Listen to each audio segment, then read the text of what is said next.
All right, go ahead. Hello, everyone. Thank you for coming to this press conference. My name is Cookie Rivera. I am the Criminal Justice Reform Chair of the Latino Action Network, which is an advocacy statewide body of Latino leaders. And I am also a founder of the Latino Action Network. We come here today with comments regarding the discrimination against Latinos in the Millville Municipal Court. And I'm going to now read a statement. Good afternoon. I am here today to represent the deep frustration of New Jersey's Latino community and others regarding the failure of the State Attorney General to make known what actions are being taken to end the ongoing discrimination against Latino and Latino surnamed individuals scheduled to appear before the Millville Municipal Court.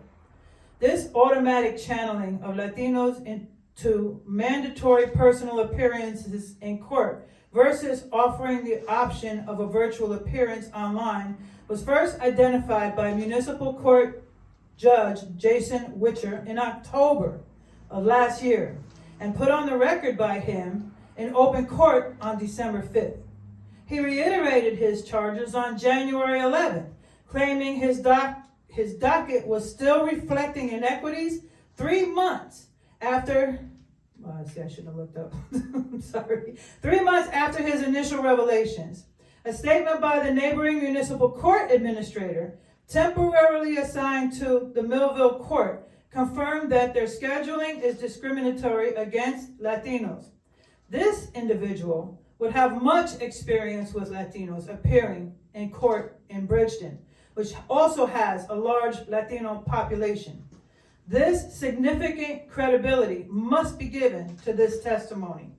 It has been stated, while the actions of the Millville court bureaucracy may have been discriminatory, there was no bad intent behind them. It was merely an administrative inconvenience. If this is so, this is the very essence, the very roots and definition of institutional racism. We are demanding today that the Attorney General immediately inform the community whether or not his department has undertaken the investigations Land requested back in October also.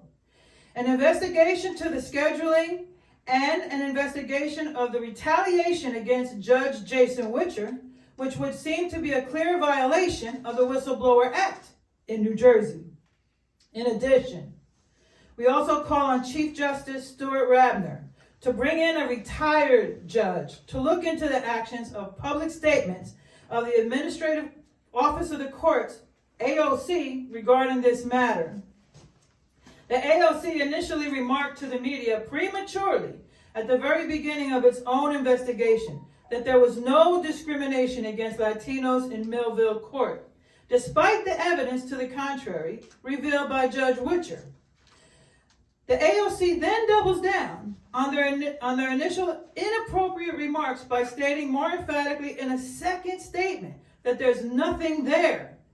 AOC then has the audacity to warn the public not to draw any conclusions until their investigations are complete.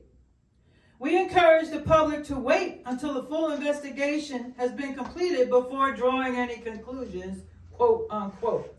It is a practice of the criminal justice field not to comment on ongoing investigations. The administrative offices of the court has advised the community to hold off on reaching conclusions until their investigation is complete. But they don't follow their own advice. At best, this could be a defensive tactic to circle the wagons. At worst, it could be an attempt to dampen public concern and influence its own investigation.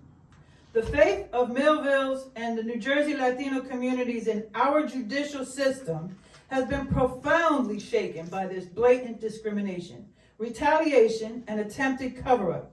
We must be immediately assured that this matter is being addressed at the highest of levels. I will also share with us a statement from the president of the Latino Action Network. Latinos confront racism every day, in school, in the workplace, in law enforcement, in Congress, and even with national leaders.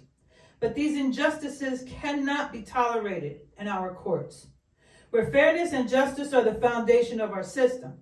Land is committed and to fighting injustice and discrimination wherever they appear. And today, we call again upon the Attorney General and the Chief Justice to join us in this battle. With that said, I would like to introduce to you the Civilian Police Director of Penns Grove, New Jersey, Mr. Rich Rivera.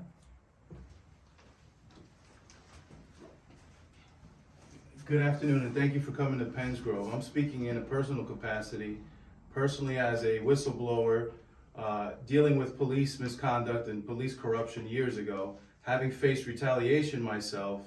To me, Judge Witcher's courage and heroism is above and beyond anything that we've seen.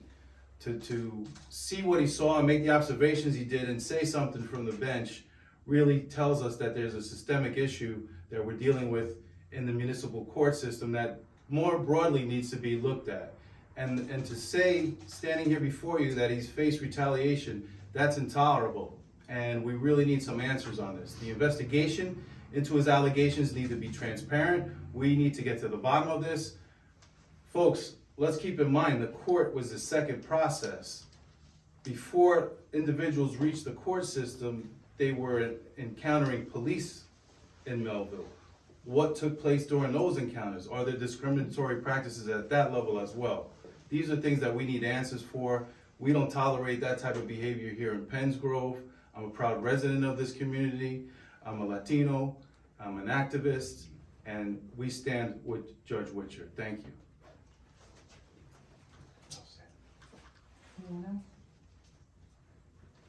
At this point, that concludes our statements at this moment. Do you have any questions? Yeah, the one question I had is, from my understanding, is that this full report from the courts is supposed to be released next month, and they, expect to provide, some transparency about what happened and they illustrate whatever their review is. Why is the Latino Action Network coming out and essentially condemning these allegations now when the full report has not been released yet? Well, I would respond to that by saying, why is the Administrative Office of the Courts saying over and over again that they're finding nothing? Leaking information, trying to, water down what Judge Witcher is alleging in his public courtroom. He sees things. When we do things like that, we're incarcerated. A judge should not have a higher standard than the community. Okay. Is the way I would answer that. No one should have a higher standard than nobody in a fair system. So then it's, from what I understand, is that just to reiterate, you essentially want the Attorney General's office to, it sounds like what I'm hearing is at least more transparency on what's going on, essentially. We work with them in many different arenas. Okay. They could just really share with us this. Not that this is an open investigation and we can't speak on it. We speak on very many things. Right. And this is public information and this is a public well, honestly, if we're talking to the criminal justice chair of the Latino Action Network, if there's even an allegation for a police officer, he sits at the desk until they figure it out. These court proceedings continue as if nothing's going on. There's no question of any impropriety or even concern. If this discrimination is continuing here in this community, that should be held off, at least with that, whoever that particular judge is, until this is figured out. Okay. And that's not happening here. Okay. So like I'm hearing calls still for transparency while this is going on, but what would your response be to essentially the courts maybe wanting to withhold immediately, being more transparent on the allegations, or at least their work into it when they want to try to protect the material that they're investigating, and they want to try to be a little bit, they want to keep this investigation a little bit close to them until the full scope of things are clear enough to say that this is what we had found. If they say that, and they continue to investigate, then they shouldn't be telling the press every time we turn around that the community needs to calm down. Because they're saying they're not finding anything. That's not what we need. There has been something found. And if you're investigating, then you should not be making comments to the press as such. You should wait until the investigation is over and stop pointing fingers at us when we're concerned because these court proceedings continue. Right, okay. So we're not looking for a rushed process. We're looking for a very fair, equitable, transparent process that's unbiased. Right. That the information is not being leaked, because there's only one source where that information could be leaked. Right. And that's from the court system. Right. So obviously there's a problem there. When we're only hearing one side of the story and they're trying to reach out to the media and get their perspective, that's not an impartial investigation. Okay. Okay. There are two current investigations occurring right now. One by the Attorney General, which is, has a crime been committed? There's another one that we need to have happen as the civil rights violations that are occurring here in this court system here in Millville, New Jersey, and who knows beyond. Okay. This is unprecedented, where the AOC is leaking information like that. Mm-hmm. Okay. That's all I had. That's all the only questions I had, so. Okay. If anybody else, that's it. Thank you. Okay. All right, thanks, guys.